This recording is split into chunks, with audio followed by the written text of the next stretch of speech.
Buenos días, chicos. Espero que se encuentren todos bien. También agradecerle por sacrificar su domingo súper temprano para poder aprender un poquito más. Me presento.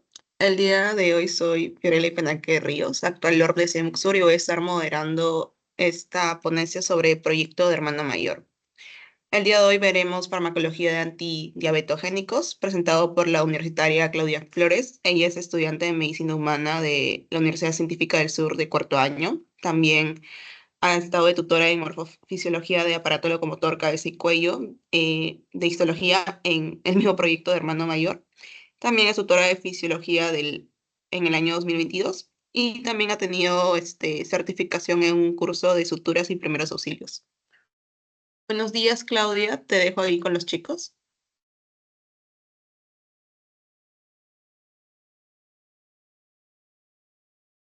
Bueno, buenos días con todos. Bueno, el día de hoy voy a dictar la clase de antihiperglicémicos y cualquier duda que tengan, como soy solamente desde la tablet, pues me interrumpen nada más, hablan. Igual cada cierto tiempo voy a estar haciendo pausas para preguntarles si tienen alguna duda o si quieren que repita alguna información y con gusto lo hago, no hay ningún problema. Bueno, vamos a ver, bueno, más que todos los objetivos, la definición y clasificación, en este caso la fisiopatología, o más que todo ver cómo actúa cada tipo de fármaco, los medicamentos que se van a usar, la línea de tratamiento y el último vamos a ver preguntas para marcar y también dos casos clínicos, porque más que todo eso es lo que viene en el examen parcial. Bueno, esos son los objetivos y ya. Para comenzar con la clase, vamos a ver la definición primero, que es diabetes. Este es un grupo de enfermos metabólicos que van a estar caracterizados más que todos por lo que es la hiperglucemia crónica debido a defectos en la secreción de la insulina. En un ratito vamos a ver la clasificación de estos, pero vamos a ver cómo vamos a venir un paciente con diabetes. En este caso he puesto la mnemotecnia de las 4P, bueno, porque es una de las formas en las cuales ya me aprendí también. Primero tenemos poliuria. ¿Qué nos quiere decir esto? Que es un aumento en la cantidad de la orina. También tenemos la polidipsia, que es un aumento normal, bueno, anormal de la sed. Polifagia, que es un apetito exagerado. Y también pérdida de peso, que no va a tener alguna causa aparente. Entonces, si nos viene un paciente y nos dice, no, mi orina es más y también estoy tomando más agua, pero también tengo más hambre, estoy comiendo un poco más, pero también he notado que la ropa me queda más suelta o he ido a mis chequeos y me han dicho que he bajado de peso. Entonces, lo primero que vamos a sospechar es de diabetes. Ahora, esto lo podemos dividir en lo que son las diabetes mellitus, que es en lo que nos vamos a centrar ahora. Y las diabetes mellitus se van a dividir en dos, en la tipo 1 y en la tipo 2. Entonces, primero vamos a ver la tipo 1. En la tipo 1 lo que va a pasar es que el sistema inmunológico va a atacar y va a destruir las células beta del páncreas. Y estas células beta, las células beta, ¿de qué se encargan? De secretar o de producir, insulina. Entonces, no va a haber insulina por ende, ¿no? Porque se van a destruir estas células. Entonces, ¿pero para qué nos sirve la insulina? O sea, ¿en qué nos afecta que las células beta del páncreas se destruyan, ¿no? La insulina nos va a servir, ya que esta es una hormona que permite que la glucosa entre en las células para ser utilizadas como energía. Entonces, una de las causas de la diabetes mellitus tipo 1 en realidad es una reacción autoinmune y también es genética. Y eso se suele dar más que todo en niños o en pacientes jóvenes. No suele darse mucho en adultos. Y el tratamiento que vamos a usar para este tipo de diabetes mellitus va a ser insulina, o sea, insulina exógena. Que ya más adelante vamos a hablar un poco más de los medicamentos. Ahora, En cambio, en la diabetes mellitus tipo 2 se va a caracterizar por una resistencia a la insulina y también va a haber una deficiencia de esta. Entonces, en la diferencia que va a haber entre la 1 y la 2 va a ser de que en la 2 se va a seguir produciendo insulina, pero esa no va a ser utilizada de la manera que se debe o como se debe. Entonces, ¿qué es lo que va a suceder? Es que las células del cuerpo, en este caso más que todo lo que es el hígado, los músculos y el tejido adiposo, se van a volver menos sensibles a los efectos de la insulina. Entonces, ¿qué va a significar esto? ¿A qué nos va a llevar esto? A que, a que a esas células del hígado, del músculo y del tejido adiposo van a necesitar más insulina para que la glucosa entre a las células. Entonces, el tratamiento, bueno, aquí en realidad es un poco más amplio y va a depender de muchos factores, pero por ejemplo, tenemos a la metformina, que es la más usada, y en un ratito vamos a ver pues los demás medicamentos que tenemos y cómo vamos a ir usándolos. Y por último también está la diabetes gestacional, en la cual no vamos a hacer mucho énfasis porque no es lo que preguntan, en realidad siempre preguntan la tipo 2. Y ese pues se diagnostica durante el embarazo y generalmente se remite después del parto. Y en caso no, pues ahí se van a hacer más evaluaciones. Ahora, para ver el mecanismo de acción de bueno, de los fármacos más usados, primero vamos a ver el mecanismo de acción de la metformina. Con esta metformina lo que va a hacer es entrar a la célula hepática a través de un transportador, que en este caso es el OCT1. Este lo que va a hacer es inhibiendo lo que es el complejo 1, pero también va a activar a lo que es el AMPK, que es la proteína quinasa activada por el AMP cíclico. ¿Y esto a qué nos va a llevar? A inhibir la gluconeogénesis y la lipogénesis. Pero, ¿en qué nos afecta, no? Entonces, la disminución de esta va a reducir la síntesis de glucosa en el hígado, lo que llamamos a la gluconeogénesis. Entonces, una de las principales fuentes de azúcar en sangre es esta. Entonces, lo que va a hacer es bajar los niveles de glucosa. En el caso de la lipogénesis, también lo que nos va a servir es para reducir la formación de grasas. Entonces va a disminuir la grasa hepática. También va a haber lo que es un incremento de captación de glucosa en los músculos y también nos va a servir para aumentar la sensibilidad a la insulina. Otro importante también es la disminución de las reservas de energía, en este caso el ATP, porque va a inhibir la producción de glucosa y grasas de las reservas de energía, limitando la disponibilidad de estos, ¿no? Pero ese es el más importante. Ese es el mecanismo más importante. Ahora, en otro que es los inhibidores de DPP4, pero aquí también vamos a hablar de los agonistas GLP-1. Lo que pasa es que aquí va a ver que uno después de que come, el intestino va a liberar incretinas. Y las incretinas justo van a ser la GLP-1 y la GIP. Y estas, o cuál es su función de estas y por qué las usamos para el tratamiento de diabetes. Porque estas incretinas lo que van a hacer es estimular al páncreas. ¿Para qué? Para que secrete insulina. Y también, bueno, disminuir la producción de glucagón. Es por eso que vamos a dar un agonista de GLP-1 porque nos va a servir para que el páncreas siga secretando insulina, pero también están los inhibidores de DPP4. En este caso, el DPP4 se va a encargar de lo que es la degradación de las incretinas, degrada incretinas. Entonces, no nos va a ayudar a que el páncreas siga secretando insulina. Entonces, por eso damos el fármaco de inhibidores de DPP4. para que no se degraden esas incretinas, y al aumentar estas, ya sea el GLP-1 o el GIP, aumentan la secreción de insulina. Y también nos va a ayudar a lo que es reducir lo que es la producción de glucosa en el hígado, y nos va a llevar más que todo a un control glicémico mejorado.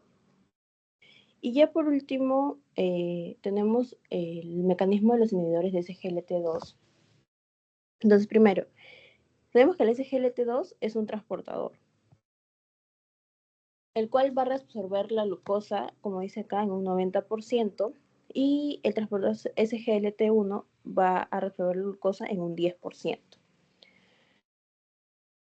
Entonces, lo inhibimos porque al bloquear ese mecanismo vamos a reducir lo que es la reabsorción de glucosa y vamos a provocar su eliminación a través de la orina. O sea, va a haber glucosuria,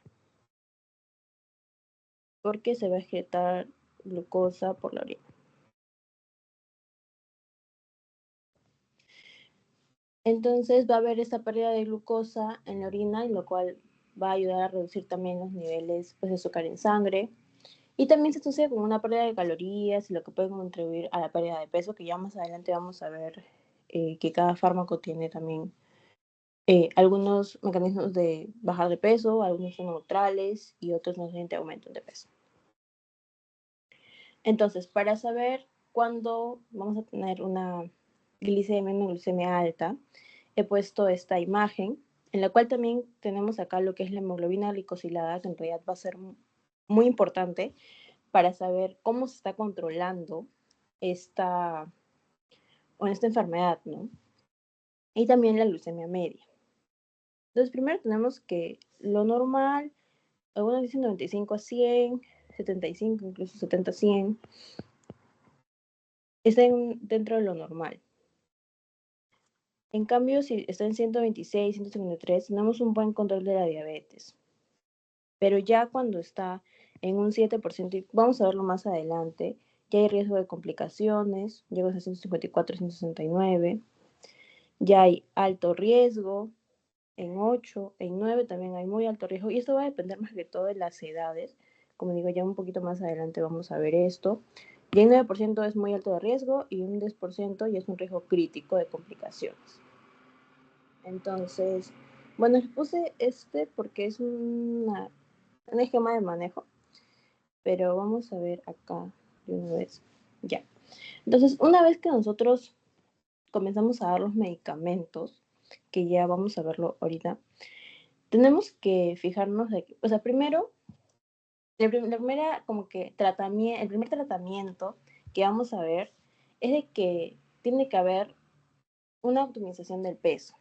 O sea, esto tiene que ser más que todo con una dieta saludable, con un aumento de actividad física y que el paciente sea consciente de las cosas que pues debe y no debe hacer, o debe y no debe comer, tomar, etc. Entonces, en un paciente joven que ya es en tratamiento, lo ideal es de que su hemoglobina glicosilada debe estar en menos de 7%. En cambio, en un paciente anciano, ya con más de 65 años, puede estar menor al 7.5%. Y en cambio, en un paciente ya anciano, igual de 65, mayor de 65 años, pero que ya tiene comorbilidades, puede estar en menor a 8%. Entonces, acá vamos a ver más o menos los grupos de fármacos que vamos a ver. Primero está la metformina, que es una bivanida, el cual acá dice eficacia alta. Hipoglicemia no nos lleva a hipoglicemia, porque ese también es uno de los riesgos de los fármacos antihiperglucémicos, que nos pueden llevar de un extremo al otro, o sea, de ser una hiperglicemia a una hipoglicemia. Entonces también tenemos que controlar eso. Cambios en el peso es neutral, pero puede disminuir, ¿no? Están los inhibidores de SGLT2. Su eficacia es intermedia y alta, no nos lleva a un riesgo de hipoglicemia, y en realidad en este caso se pierde peso. Y también ha sido, o sea, algunas personas lo tomaban, o sea, no teniendo diabetes, solamente con el objetivo de bajar de peso, ¿no? De ahí, los agonistas de GLP-1, la eficacia está entre alta y muy alta. No hay riesgo de hipoglicemia y también se pierde peso. De ahí tenemos los inhibidores de DPP-4, que la eficacia es intermedia, no hay hipoglicemia, neutral en el peso. Las tiazonidionas, que también se puede abreviar como TZD, y así lo pueden encontrar en los exámenes también. Eficacia alta, hipoglicemia no, y más bien se gana de peso. Hay que tener cuidado con eso porque tenemos que saber que en una persona obesa con diabetes no le vamos a dar un medicamento que le aumente de peso, ¿no? Porque vamos a empeorar el caso, empeorar la situación. En este caso, las sulfonylureas también se abrevia como SU. Eficacia es alta, hipoglicemia sí te lleva, hay un riesgo de hipoglicemia y ganas peso. Y en este caso la insulina humana y análogos también tienen en realidad una eficacia muy alta, pero la RAM o lo importante que debemos saber de insulina, que si bien es cierto es la más eficaz que tenemos como un antihiperglicémico, pero también hay demasiado riesgo en que nos lleve a una hipoglicemia. Y es por eso que la insulina en realidad no es primera línea. En este caso la primera línea es la metformina. Y también te aumenta de peso. Entonces, para ver acá cómo debemos aplicar cada uno de estos medicamentos, si nosotros vemos que nos llega un paciente, puede haber estado controlando la diabetes o puede que no, pero nos dicen, ya llegó un paciente, tiene polidipsia, tiene poliuria, tiene polifagia, tiene pérdida de peso, y si hacemos un examen de sangre, ¿no? Y nos sale glucosa 300 o glucosa 320. ¿Qué es lo primero que vamos a hacer? Dar insulina. O sea, vemos glucosa 300, nosotros damos insulina. Si ya está en una glucosa de, no sé, 170, 180, la primera, ya sin aplicar, ¿no?, las RAMs que puede tener, la primera línea siempre va a ser metformina, desde el diagnóstico. Entonces, si vemos que ya un paciente está controlándose con metformina, han pasado 3 meses y no alcanzamos que la hemoglobina glicosilada baje, o sea, ponle que sea un paciente que tiene 40 años, está tomando actualmente metformina, pero luego de 3 meses que ya le hemos dado la metformina, hacemos de nuevo un control y le hemos dicho que también tenga una dieta saludable, un aumento de la actividad física. Se supone que ya debió bajar la glucosa, pero hacemos el examen y todo y nos sale hemoglobina glicosilada de 9%. Entonces ahí vamos a comenzar con la terapia doble. Que ya vamos a dar metformina, que puede ser más, no sé, un agonista de GLP-1, ¿no? Ay, perdón. Un agonista de GLP-1. Y también en este caso, así como la glucosa de 300 a 150, en este caso también tengamos una hemoglobina glucosilada de 10 a 12%, también la primera línea es insulina. Entonces ahora sí vamos a ver ya cada uno de los medicamentos.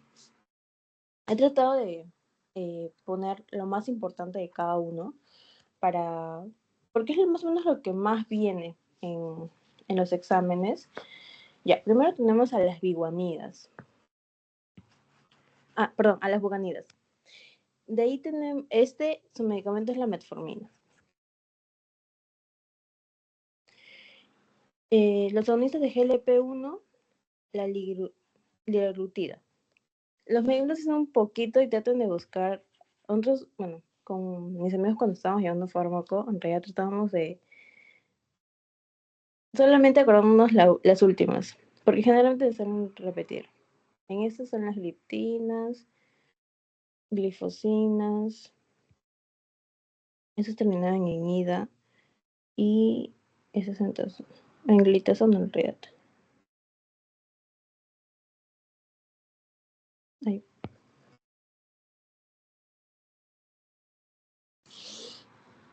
Ya. Entonces, en este caso de la metformina va a usarse, como ya había mencionado, como tratamiento inicial.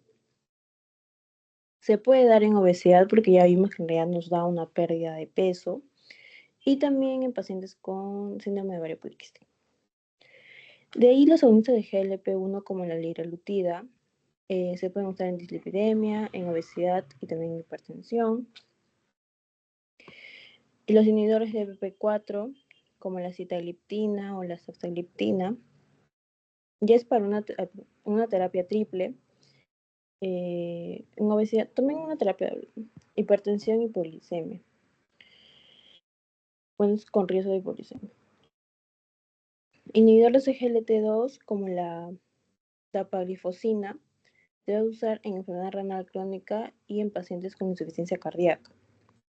Las sulfonilurias, que también es como la SU, se va a usar la gliburida. Y eso es lo más importante que tienes que acordarte de esta familia de fármacos, es que no conservan la masa de las células beta.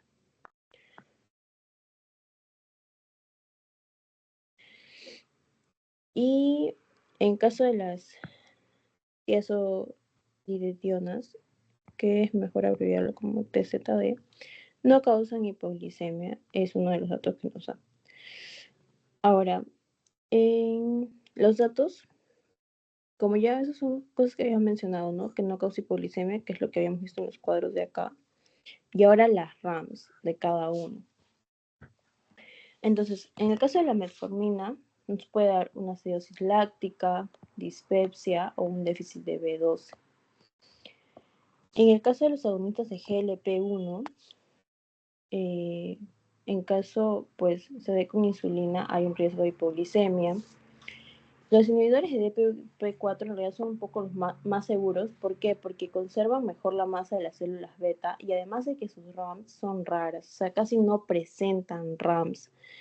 Y eso es algo que, bueno, algo bueno, ¿no? Porque es más seguro. Los inhibidores de SGLT2 nos puede dar glucosuria, que es lo de la glucosa en la orina, que es lo que se va a dar, deshidratación, y por lo tanto la glucosa, a ver que sale glucosa por la orina, nos va a volver más predisponentes a una ITU. En el caso de las sulfonilurias ya habíamos hablado del aumento de peso y que nos puede llevar a hipoglicemia, y en el caso de las TZD es un aumento de peso, nos puede generar edema, fracturas, también nos puede generar insuficiencia cardíaca. Y aquí sí, voy a agregar acá. Hay combinaciones de fármacos, antes de ver lo que es el manejo de terapia. Hay combinaciones de fármacos que no se deben hacer nunca. ¿Y cuáles son estos? Primero,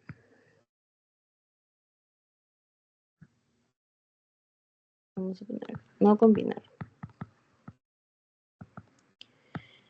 Primero, insulina más las esnedianas. Después también la insulina con las sulfonilurias.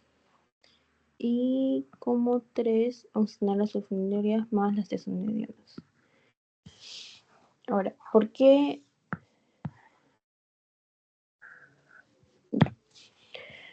no debemos combinar estos?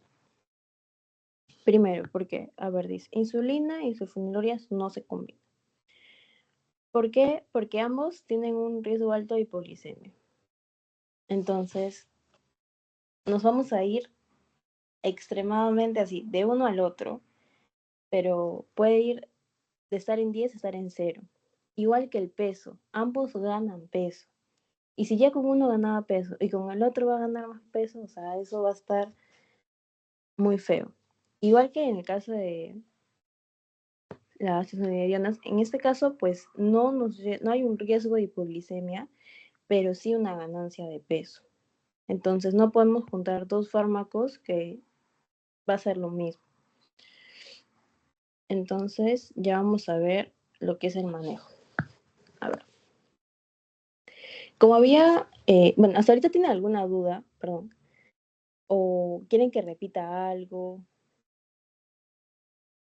sino para seguir ya con el manejo de terapia.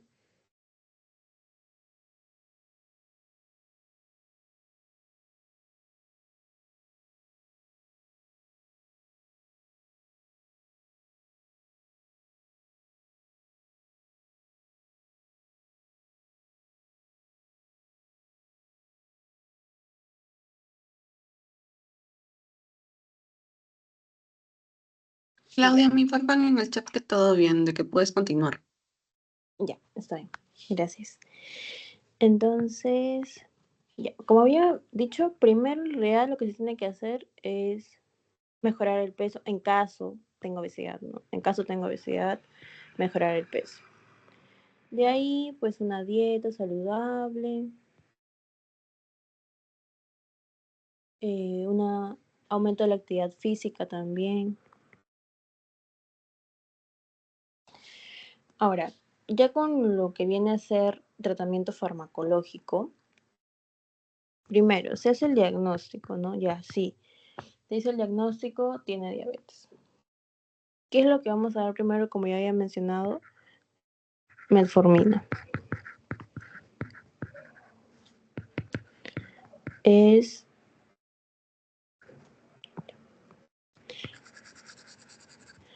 Ya, damos la metformina. En realidad es como ya había mencionado, la metformina tiene una eficacia alta, tiene un bajo riesgo de polisemia, el peso en realidad es neutral, tiende a disminuir. Los RAMs, pues acidosis láctica, también tienen RAMs gastrointestinales. Y el costo, que es importante también eso, tiene un costo bajo. Pero ahora, después de 3 meses, el paciente sigue con su hemoglobina glicosilada, por ejemplo, como ya había mencionado acá, ¿no? Si es un paciente joven de 40 años, su hemoglobina glicosilada llega con 7.5, llega con 8. No está cumpliendo su objetivo.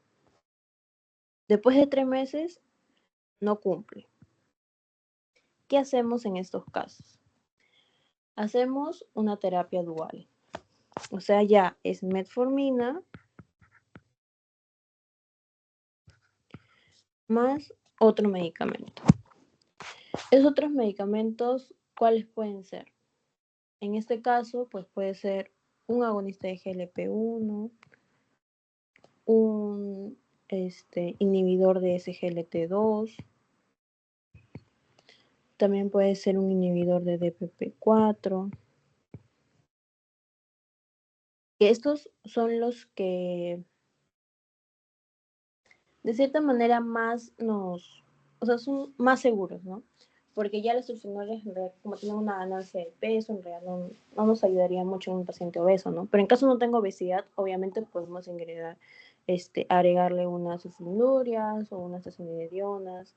Pero ponte que nos llega un paciente con edema, no le vamos a dar unas tesonidionas porque obviamente esto va a empeorar el edema, ¿no? Por eso estas no se suelen agregar. Además porque en este caso de este medicamento, pues tiene un costo alto. Entonces no va a ser, bueno, si sea un paciente con bajos recursos, pues no le va a alcanzar. Y ya. Entonces le agregamos, ¿no? Un agonista de GLP-1, un inhibidor de SGLT2, un inhibidor de BP4, le agregamos. Entonces el paciente a los 3 meses, después de 3 meses, vuelve. Y debería estar en su hemoglobina glicosilada debe estar en menos de 7%. Y llega después de 3 meses y vemos que sigue igual. O sea, ponte en 7.5 o sigue en 8. Entonces, no ha alcanzado el objetivo que debería alcanzar. ¿Qué hacemos en estos casos? Ya no va a ser una terapia dual, va a ser una terapia triple. Y aquí podemos agregar ponte sulfonilurias, puede ser también o un tiazonidionas. O sea, en caso de, vamos a poner un ejemplo, ¿no? Ya está con metformina y está con los agonistas de GLP-1. ¿Qué más le podemos agregar a este fármaco? Le podemos agregar unas sulfonilurias, podemos agregar las desonidionas, podemos agregar los inhibidores de SGLT2, podemos agregar ya como último recurso pues la insulina. Esos son los que se pueden agregar ya para una terapia triple. En el caso el paciente pues esté con el agonista de GLP-1. Ahora, si nuestra combinación fue metformina más un inhibidor de SGLT2, ¿qué medicamentos le podemos agregar? Pues igual, ¿no? Sulfonilurias, sulfonidionas,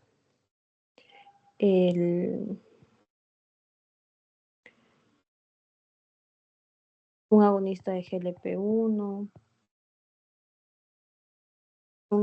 o pues también puede ser un inhibidor de DPP4 o insulina como tal.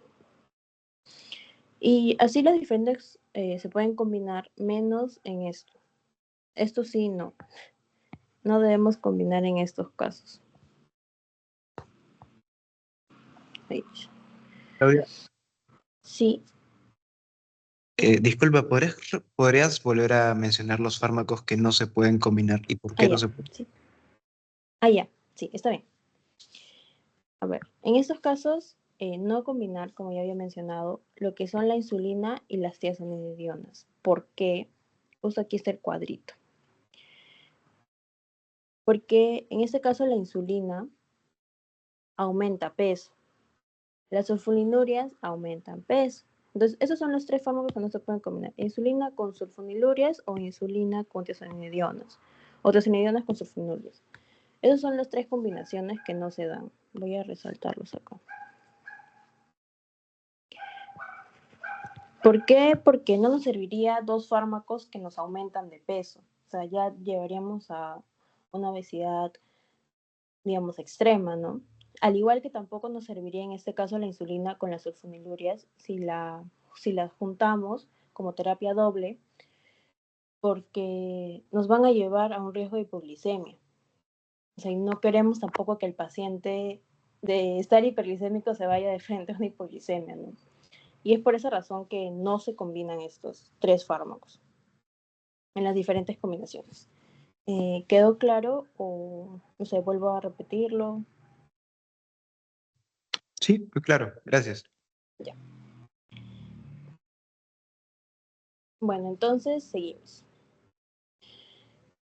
En este caso, ya si después de haber pasado en una terapia dual, en una terapia triple, y después de 3 meses no llega al objetivo que queremos, ¿qué es lo que vamos a dar? Ya es, ya va a ser metformina más una insulina.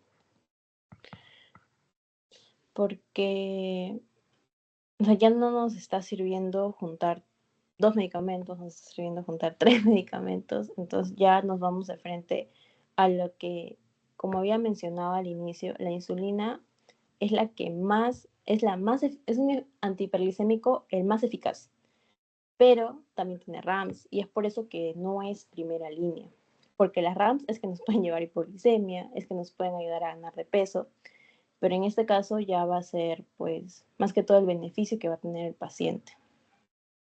Por eso también hay que tenerlo con cuidado, pues, ¿no? Un paciente con insulina. Y bueno, eso sería en el caso del manejo de terapia hipoglicemiante. Ya en terapia dual, terapia triple y ya después que ya es una terapia inyectable combinada. Eso ya es inyectable, perdón. Eso ya es inyectable. Ay.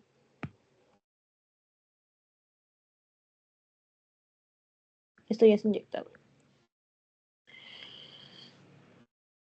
Entonces, ¿tienen alguna duda hasta acá o ya paso con las preguntas para complementar todo lo que hemos aprendido ahorita? Claudia, una duda. Sí, No sé si podrías hacer un énfasis en las líneas de tratamiento cuando se pasa de una línea de monoterapia a terapia doble e incluso a terapia triple. ¿Solamente es con la hemoglobina glicosilada o hay algún sí. factor extra que debo tomar en cuenta?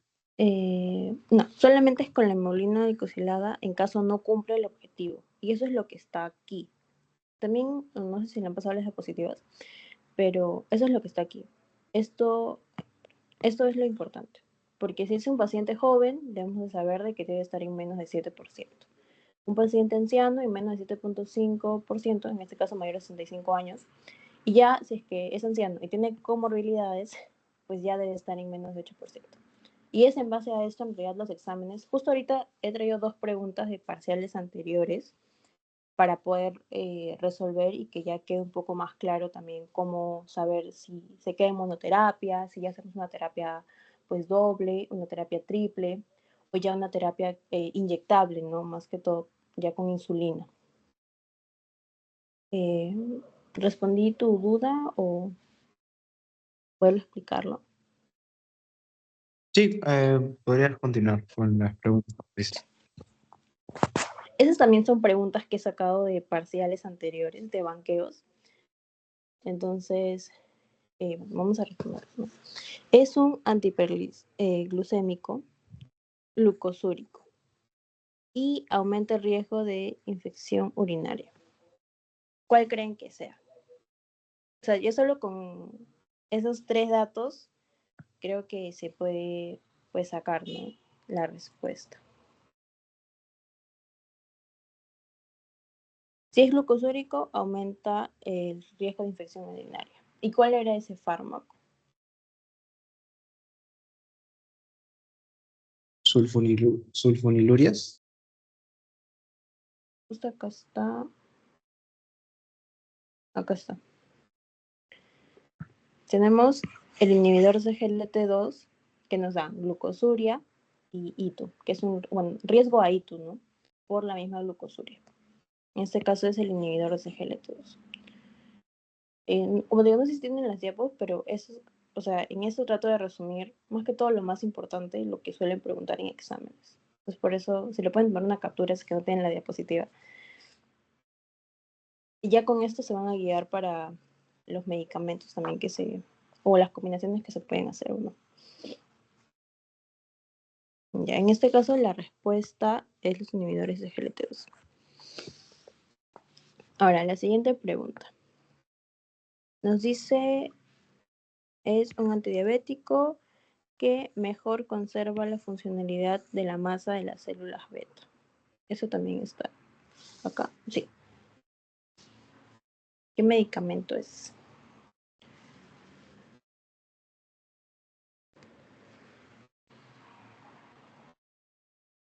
El que mejor conserva la masa de las células beta.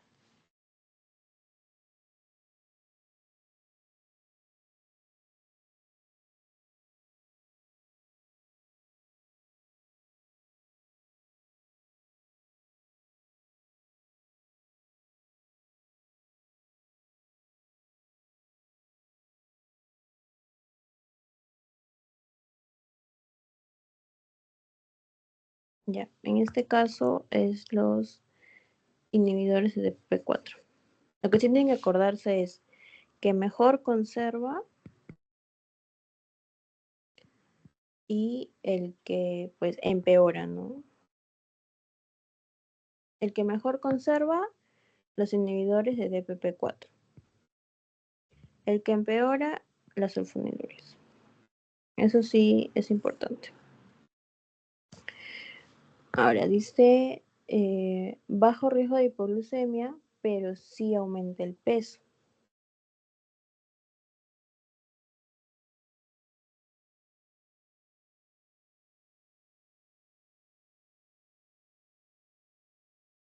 Justo esto es uno de los medicamentos que le había dicho que aumentan de peso, que son los que no se combinan, ¿no?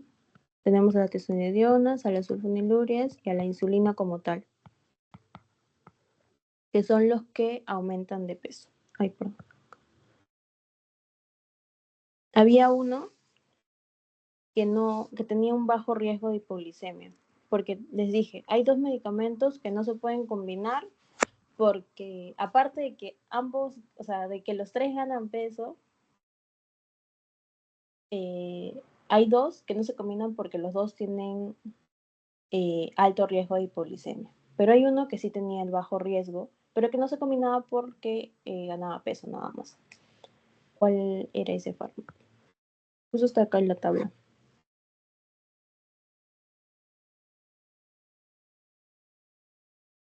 O sea, tiene bajo riesgo de hipoglicemia, pero sí gana peso.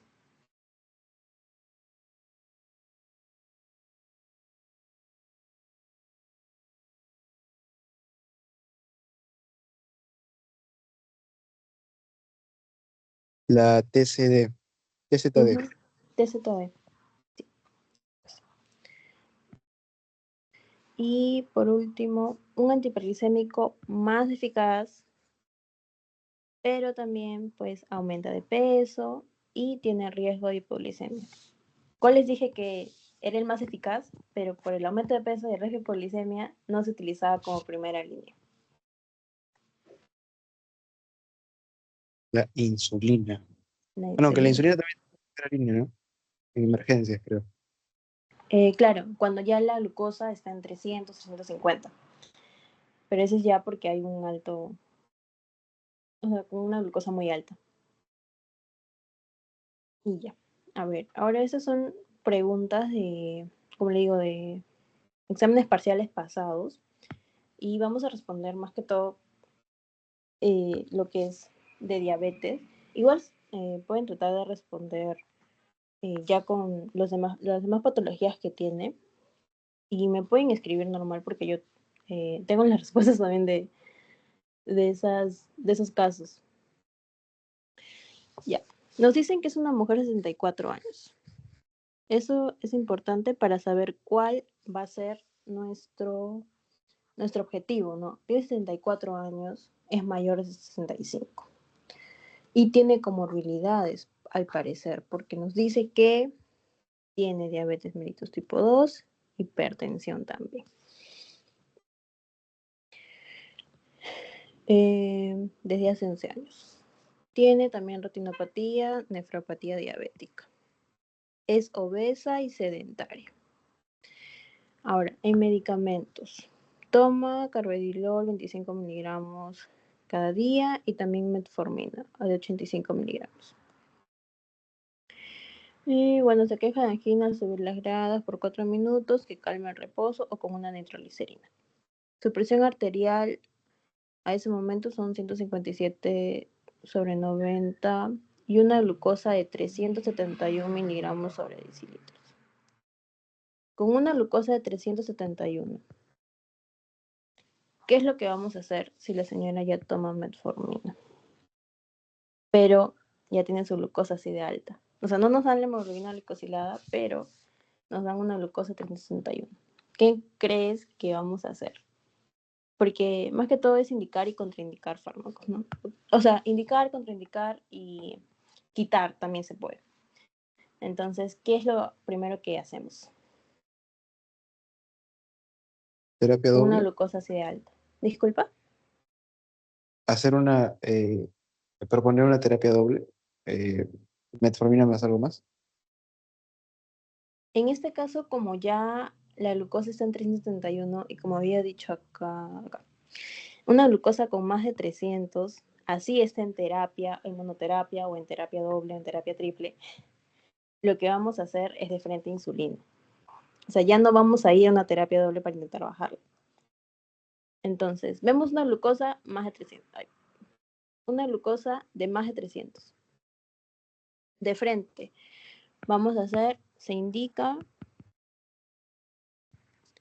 insulinoterapia.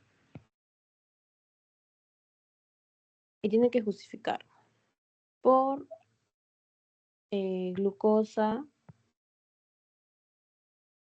mayor a 300 miligramos sobre decilitros.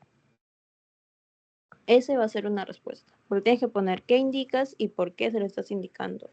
No puedes poner solamente qué es lo que vas a indicar. Ya, entonces indicamos eso. Ahora, ¿qué es lo que vamos a hacer con la metformina? Porque la metformina, como ya nos hemos dado cuenta, si tiene diabetes mellitus tipo 2 hace 11 años y está tomando solamente metformina y la glucosa sigue igual de alta, entonces no nos está sirviendo de nada la metformina. No está haciendo nada. Entonces lo que vamos a hacer es retirar la metformina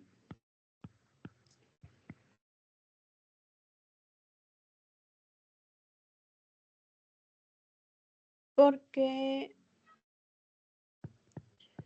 no está cumpliendo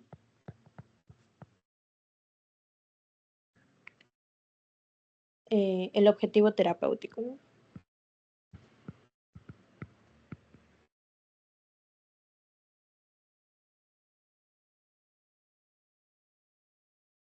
Y ahí puedes ponerle porque a pesar de que está tomando el medicamento, pues la glucosa no baja. La glucosa en realidad está más alta todavía. Bueno, no sé cómo llegó, pero está alta la glucosa.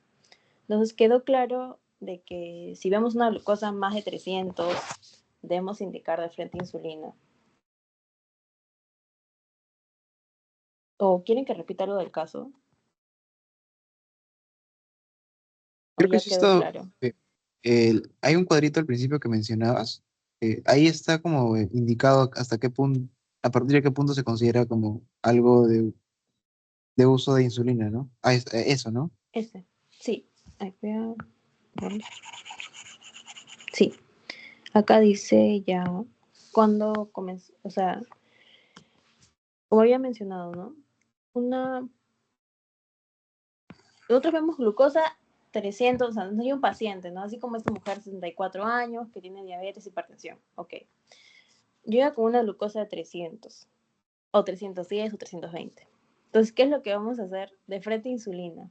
Así ya esté tomando un medicamento, así esté tomando 2 medicamentos, así esté tomando 3 medicamentos. De frente lo que vamos a hacer ya, insulina para tratar de bajarle la glucosa. Igual que si nos dice, no, o sea, ponte que no nos hubiera dicho que la paciente tiene 371 de glucosa. Nos hubiera dicho, la paciente llega con una hemoglobina glicosilada de 11. De frente también vamos a usar insulina. O sea, esos son los dos parámetros que vamos a usar para, o que tenemos que tener en cuenta para saber cuándo usar insulina. Si nos dice más de 300, o en ese caso, en el caso de glucosa, o más de 10 en el caso de hemoglobina glicosilada. Ahí es de frente a insulina. Igual que si nos dice una hemoglobina glicosilada de 9, o vamos a iniciar con una terapia doble. Entonces, eso es algo que debemos de tener en cuenta en el caso de, bueno, para los casos clínicos que pueden venir, ¿no? Como no sé cómo va a ser ahora el examen parcial, pero eso sí hay que tener bastante en cuenta. Cuándo usar de frente insulina o cuándo podemos usar pues una terapia doble, una terapia triple, que es lo que estaba hablando acá, pues, ¿no? Que más o menos es igual, solamente debemos tener en cuenta la hemoglobina glicosilada con estos parámetros. ¿Tienen alguna duda hasta ahí? ¿O podemos seguir con el siguiente caso?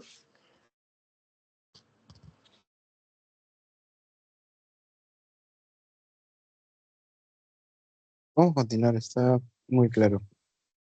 Ya. Entonces, ahora, tenemos una mujer de 54 años. Tiene también diagnóstico de hipertensión y diabetes hipertensión hace 11 y diabetes hace un año. No tiene cambios en la visión, no cambios en la sensibilidad, no cambios en el volumen urinario. Solamente viene para control. Sabemos que toma captopril de 25 miligramos y metformina de 850 miligramos. Al examen físico, pues tiene una presión arterial alta, sabemos que tiene una obesidad central. Y en sus exámenes auxiliares, ¿no? Tenemos una hemoglobina glicosilada de 7.6%. Entonces nos vamos acá. Es una paciente, nos indican, de 54 años. Entonces entra como paciente joven todavía, porque es un paciente siendo más de 65. Tiene acá 54. Ya, tiene acá 54 años. Entonces, el objetivo o a lo que debería llegar la paciente ya con un medicamento es a 7%. Entonces, vemos acá en el caso que en realidad está en un 7.6%. O sea, la metformina no es suficiente para llegar a su meta, por así decirlo, ¿no? Entonces, ¿qué es lo que haríamos en estos casos? ¿O qué creen que haríamos? Si vemos que ha regresado un control después de 3 meses, ¿no? Y está tomando metformina. ¿Cuál es el siguiente paso?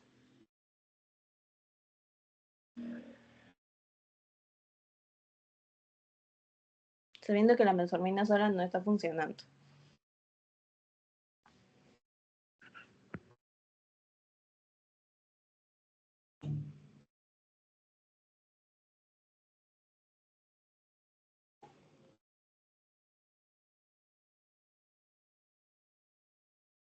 ¿Se podría agregar un inhibidor de la SGLT1, Ajá, SGLT2, perdón, y sí, aprovechar el tratamiento para la hipertensión que tienen, ¿no?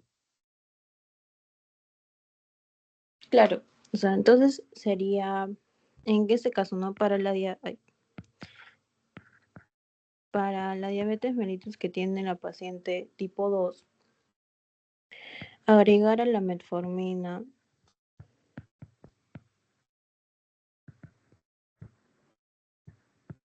un inhibidor del SGLT2, o sea, darlos juntos, ahí justificando, ¿no? Porque no está cumpliendo, porque no cumple el objetivo que es un paciente, o sea, de la paciente, ¿no? Porque no cumple el objetivo y porque también, como habíamos visto acá, el inhibidor de SGLT2 también nos ayuda a perder peso. ¿Y qué sabemos de esta paciente? Que tiene obesidad. Entonces no cumple el objetivo y además ayudaría a la pérdida de peso, pues, ¿no?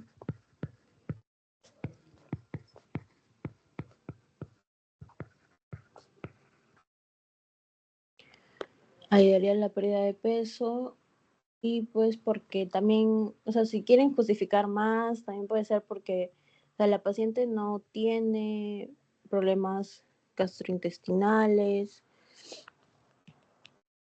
y tampoco, y, y tampoco riesgo de ITU.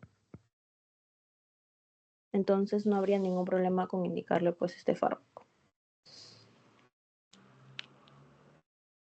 Y ya los demás, o sea, si quieren contraindicar, digamos, para hacer más, no sé cómo decirlo, para tener más cosas, porque, bueno, antes, no sé si ahora también les piden que tengan 5 indicaciones, o sea, 5 indicaciones o contraindicaciones o retiros de medicamentos, algo así. Pero ya si quieren por ahí decir, no sé, contraindicar, se contraindica insulina, pues, ¿no? Se contraindica insulina porque la hemoglobina glicosilada no es mayor a 10. No es mayor a 10%. O sea, si quieren contraindicar algo. Y ya, eso sería pues todo. No sé si tienen alguna duda de esta última pregunta o quieren que repita algo.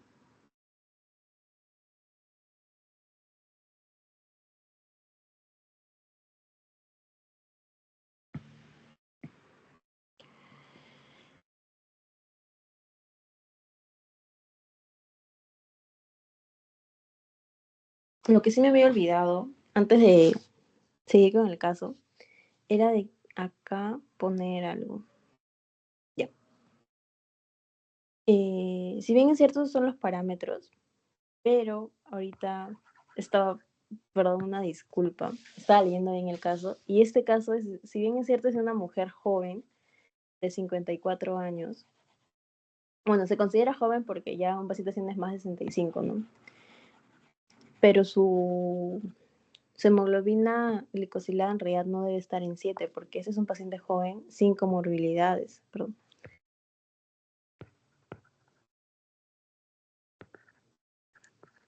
Pero ¿qué hacemos si esa es una paciente que sí tiene comorbilidades porque nos indicaban que tiene hipertensión y diabetes?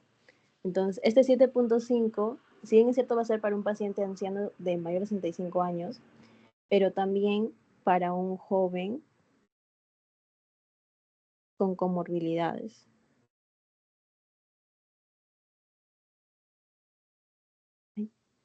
Ya. Entonces, igual la paciente no cumplía porque la paciente está en 7.6. En realidad sí debe estar en 7.5%. Entonces, por eso se le agregaba, pues, ¿no? El inhibidor de CGLT2. Pero sí tengan en cuenta eso, en realidad se me había pasado.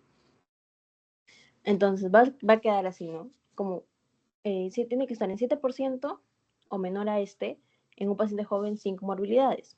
En 7.5% en un paciente anciano más de 65 sin comorbilidades o en un paciente joven con comorbilidades.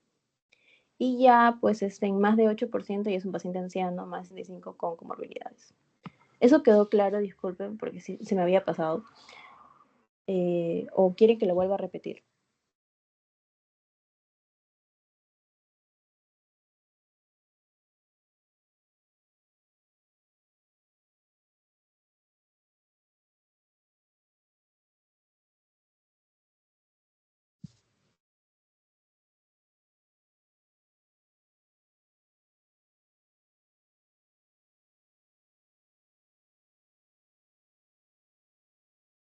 Creo que quedó clara la corrección o el añadir ese dato. Sí, se me había pasado. Pero ya, es así como va a quedar el objetivo que debemos de tener, ¿no? De la hemoglobina glicosilada. Y ya eso sería pues todo por el tema. No sé si tienen alguna duda de lo que hablé más, bueno, de lo que hablé al principio, o quieren que repita algo. De todas maneras, si quieren más preguntas, también me las pueden pedir porque tengo, creo que unas 5 o 6 preguntas más sobre este tema. Voy a tratar también de buscar casos clínicos y no para pasarles. O sea, igual traten de responder estos casos porque son temas que ya se han visto. O sea, por ejemplo, aquí, en el primer caso, se juntan varios temas. Es así como los van a ver en el examen, ¿no? Porque ahí, aparte, pues, de solamente la diabetes, como también, o sea, se puede, para la hipertensión también se puede poner algo, agregar algo, quitar algo.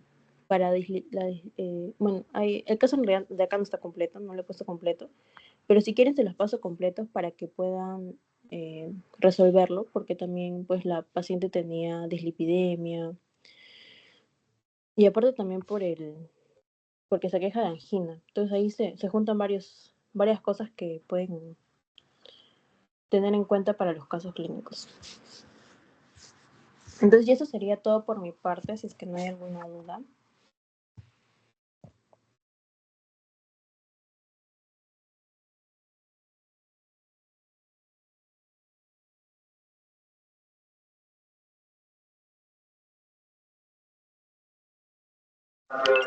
Claudita, hola, me informan de que si puedes dar como que los puntos claves, así como pequeño resumen. Ya, a ver. Lo clave que sí o sí tienen que saber es esto de lo de la eficacia, no tanto, pero sí cuáles se llevan hipolisemia y cuáles se aumentan de peso o hace que cambie el peso, ¿no? En este caso, ya como para hacer un resumen, debemos de saber de que la metformina es lo primero que se da. O sea, siempre y cuando pues la glucosa no sea más de 300 o la hemoglobina glicosilada no sea más de 10%. Entonces, lo primero que se da es metformina. No hay riesgo de polisemia y pues en neutral. Puede que bajes, pero no está tan comprobado eso. Entonces, lo que sí nos van a bajar de peso van a ser los inhibidores de GLT2, los GLP-1, los agonistas de GLP-1 y bueno, el DPP-4 en realidad es neutral. Lo que sí o sí también tienen que saber de que la insulina pues nos gana peso y también tenemos riesgo de hipoglicemia, pero es el hiperglicemiante más eficaz. Lo otro que también deben de saber, bueno, aparte de estos parámetros que ya los habíamos dicho, ¿no? Insulina, darlo en glucosa más 300 o en una hemoglobina glicosilada al 10%. Lo que tampoco o sea, sí deben de saber, no se combina insulina más sulfonidionas, insulina con sulfonilurias o o sulfonilurias con sulfonidionas. Esos son los que no se deben combinar, nunca. Eso también traten de acordarse de, de los parámetros que se deben de cumplir para los casos clínicos más que todo. De aquí, en realidad, yo les sugiero que traten de estudiar este pequeño gráfico, tratar de hacerlo como una tabla, porque es lo que más preguntan.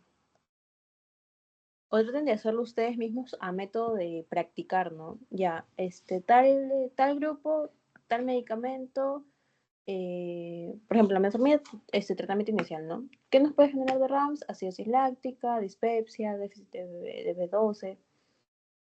Entonces traten de ir haciendo ustedes mismos y ya van a acordarse. Esto de la masa, de conservar la masa de las células beta también. Sulfonilurias no conservan y inhibidores de PP4 conservan mejor la masa. Así también acuérdense.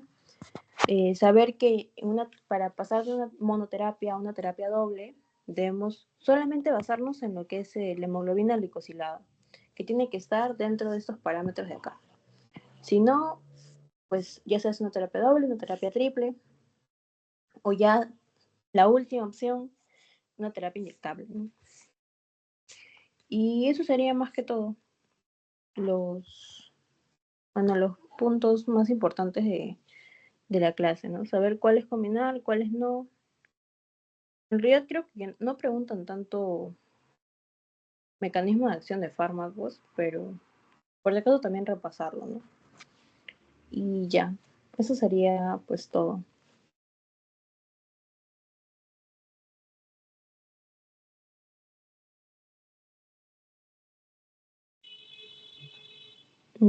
¿Tienen alguna duda o que repita de nuevo algo?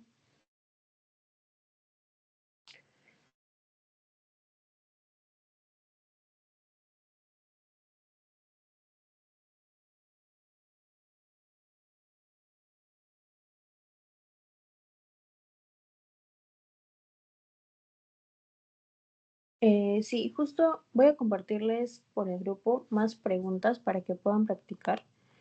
Y ya,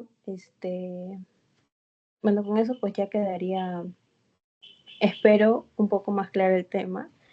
Igual si tienen alguna duda pueden escribirme. Voy a tratar de responderles lo más rápido posible. Voy a buscar más preguntas y más casos. Ya si encuentro, se los paso para que también puedan resolver los casos clínicos. Ya complementando en real los temas de hipertensión, dislipidemia, antianginosos y todos los temas que se han visto anteriormente también. Entonces, con eso queda ok. ¿Alguna duda? ¿Algo más?